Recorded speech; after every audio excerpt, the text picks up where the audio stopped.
बद्रीनाथ के बारे में एक कथा है। यह हिमालय में 10,000 फीट की ऊंचाई पर स्थित एक शानदार जगह है, जहां शिव और पार्वती रहते थे। एक दिन नारायण यानी विष्णु के पास नारद गए और बोले, आप मानवता के लिए एक खराब मिसाल हैं। आप हर समय शेषनाग के ऊपर लेटे रहते हैं। आपकी पत्नी लक्ष्मी हमेशा आपकी सेवा में लगी रहती हैं और आपको लाड करती रहती हैं। इस ग्रह के अन्य प्राणियों के लिए आप अच्छी मिसाल नहीं बन पा रहे हैं। आपको सृष्टि के सभी जीवों के लिए कुछ अर्थपूर्ण कार्य करना चाहिए।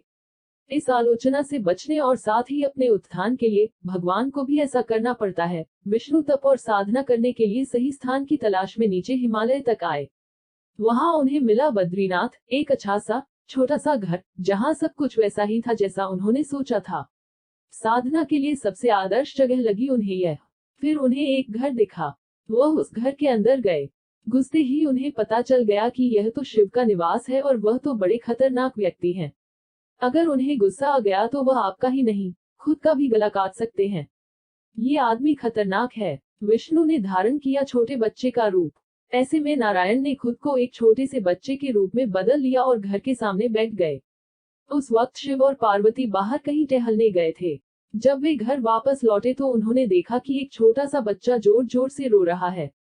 बच्चे को जोर जोर से रोते देख पार्वती के भीतर मातृत्व जाग उठा और वे जाकर उस बच्चे को उठाना चाहती थी। शिव ने पार्वती को रोकते हुए कहा, इस बच्चे को मत छूना। पार्वती ने कहा, कितने क्रूर हैं आप, कैसी नासमझी की बात कर रहे हैं। शिव बोले, ये कोई अच्छा बच्चा नहीं है। ये खुद ही हमारे दरवाजे के बाहर कैसे आ गया। आसपास कोई भी नहीं है। बर्फ में माता पिता के पैरों के निशान भी नहीं है। ये बच्चा है ही नहीं। पार्वती ने कहा, आप कुछ भी कहें, मुझे कोई फर्क नहीं पड़ता। मेरे अंदर की माँ बच्चे को इस तरह रोते नहीं देख सकती। और यह कहकर वे बच्चे को घर के अंदर ले गईं।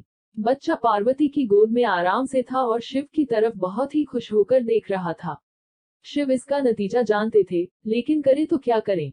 इसलिए उन्होंने कहा, ठीक है, चलो देखते हैं क्या होता है। पार्वती ने बच्चे को खिला पिलाकर चुप किया और वहीं घर पर छोकर खुद शिव के साथ पास ही के गर्म पानी के कुंड में स्नान के लिए चली गई। लौटकर आए तो देखा कि घर अंदर से बंद था। पार्वती हैरान थी, आखिर दरवाजा किसने बंद किया।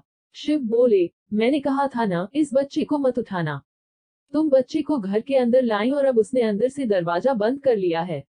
पार्वती ने कहा, अब हम क्या करें। शिव और पार्वती केदारनाथ जा बसे। शिव के पास दो विकल्प थे। एक, जो भी उनके सामने है उसे जलाकर भस्म कर दें और दूसरा, वे वहां से चले जाएं और कोई और रास्ता ढूंढ लें। उन्होंने कहा, चलो कहीं और चलते हैं, क्योंकि यह तुम्हारा प्यारा बच्चा है, इसलिए मैं इसे छू भी नहीं सकता। इस तरह शिव अपना ही घर गंवा बैठे और शिव पार्वती एक तरह से अवैध प्रवासी बन गए। वे रहने के लिए भटकते हुए सही जगह ढूंढने लगे और आखिरकार केदारनाथ में जाकर बस गए। आप पूछ सकते हैं कि क्या वह इस बात को जानते थे। आप कई बातों को जानते हैं, लेकिन फिर भी आप उन बातों को होने देते हैं।